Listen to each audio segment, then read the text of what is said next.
자, 봉지욱 기자입니다. 대장동 최초 제보자가 누구냐에 대해서 논란이 많았었는데, 자, 내용을 한번 보실게요. 남욱 변호사가 2021년도 검찰 조사에서 정영학 회계사가 윤영찬 의원실에 대장동 관련 제보를 했다라고 진술합니다. 남욱이가 이제 진술한 거예요. 검찰 조사에서 정영학 회계사가 김만배와 사이가 틀어졌다고 합니다. 그때 윤영찬 의원실에 대장동 관련 제보를 처음으로 했다라고 진술하는 거예요.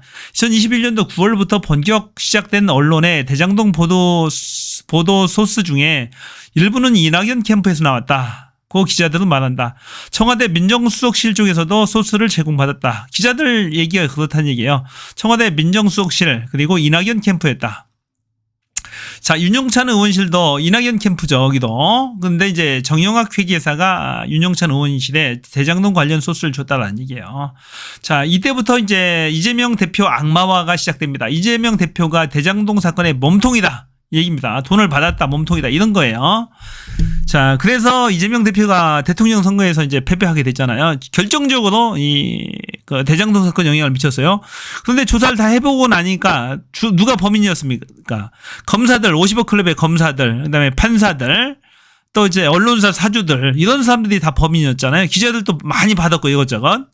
특히나 또 윤석열 대통령도 연관이 있어요. 부산저축은행 사건, 조우영 사건을 봐줍니다. 불법 대출 사건을 눈 감아줬기 때문에 사건이 일파만파로 계속 커진 겁니다. 또 제 아버지가, 윤석열의 아버지가 또 김만배의 누나와 주택을 거래합니다. 수억에 달하는 주택을 또 거래를 하게 됩니다. 그것이 우연이었다라고 말하는데 그것을 믿을 사람은 아무도 없습니다. 그러나 순진한 대한민국 국민들은 지금까지 이제 침묵하고 있는 거죠. 기자들도 마찬가지고요. 자, 이렇게 시작됐는데, 결국에, 이낙연 개들이 대통령 선거 과정에서 선거운동을 열심히 안 했어요. 태업 비슷하게 대충 했습니다. 대충 하거나, 심지어 일부는 윤석열을 지지하기까지 합니다. 그래서 이재명 대표가 근소한 차이로 졌잖아요. 그런데 얘네들이 지금 와서 딴소리 하는 거야, 보면은. 자, 윤영찬입니다. 꼴도 보기 싫습니다, 저는. 자, 이재명 대표 체제는 혁신할 수 없대. 또 이재명의 직격탄을 날린 민주당 윤영찬 의원. 대의원제 폐지는 내년 전당대회에서나 있을 법한 얘기다. 그래서 왜 분란 조장하지 마라. 자, 민주당 혁신위는 갈 길과 방향을 잃었다. 지적하는 거예요. 또 한 분이 있죠. 자, 대표. 또 한 분. 자, 전해철입니다. 전해철. 자, 김은경 혁신안 수용 불가다. 당 쇄신 차원에서 출범했으나 되려 당 이미지만 실추됐다. 자, 극단 팬덤 등 현실 문제를 외면하고 당 혼란 분열만 가중. 자, 개혁의 딸들 처리를 왜 안 하냐. 전해철 총선 후에 새로운 혁신 동력이 필요하다. 자, 지들이 혁신위원회 하자고 해서 한 거잖아요. 결과가 마음에 안 든다고 해서 수용 못하겠다 이겁니까?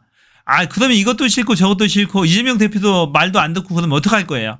지들이 당대표를 하든지 선거해서 당선돼서 당대표를 하면 될 거 아닙니까?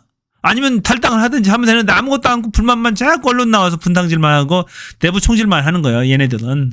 정말로 문제가 심각하죠. 이런 사람들을 뭐라고 얘기를 해야 됩니까? 이런 사람들을. 뭐라고 얘기를 해야 되는 거예요? 도저히 용서가 안 되는 사람들이죠. 빨리 해결해야 됩니다. 이런 사람들 때문에 윤석열 같은 사람이 대통령 된 거예요. 이낙연, 김혜영, 배재정, 최이배, 이석현, 박용진, 홍영표, 신동근, 이원옥, 전해철. 이런 사람들입니다. 또 있나요? 서른, 윤영찬, 조홍천, 이상민, 김종민. 자, 이런 내용들이 지금 트위터라든지 페이스북, SNS에 많이 돌아다니고 있어요. 그래서 유권자들이 고를 때 신중을 기해야 됩니다. 뭐처럼 만에 이번에 이은경 혁신안이 좋은 혁신안이 잘 나왔어요. 그래서 대의원제를 폐지하는 게 아니고 개선을 했죠. 원 취지만도 개선을 했고, 그다음에 다선 의원들이 다선이라는 이유로 단수 공천을 받지 못하도록 제대로 개혁을 했단 말입니다. 이번에. 그래도 100%는 만족을 못해도 90% 정도는 만족을 하잖아요. 그러니까 제대로 해야 되는 거죠. 이분들도 할 말 있으면 당당하게 본인이 대표하고 싶으면 대표 출마해서 당선되세요. 이재명 대표가 거의 80% 가까이 지지를 받잖아요. 90% 이상 지지를 현재 받고 있는 것 같아요, 보니까. 그런데 뭘 할 말이 더 있습니까? 이재명 자꾸 내려와라. 그런 총질만 하는데 그런 얘기 할 필요 없는 거죠. 본인들이 당당하게 당대표 당선이 되든가 아니면 짐 싸서 나가라. 그게 맞는 거죠. 그게 제 생각입니다. 그게 뭐 당연한 일이지. 자꾸 분탕질만 해서 윤석열과 검찰에 유리한 것을 유리하게 해주면 안 되는 거죠. 지금 그렇잖아도 민주당 의원들 지금 잡으려고 하나들 지금 한동훈이가 준비하고 있지 않습니까? 자, 여기까지 하겠습니다. 저는 채널 B였습니다. 고맙습니다.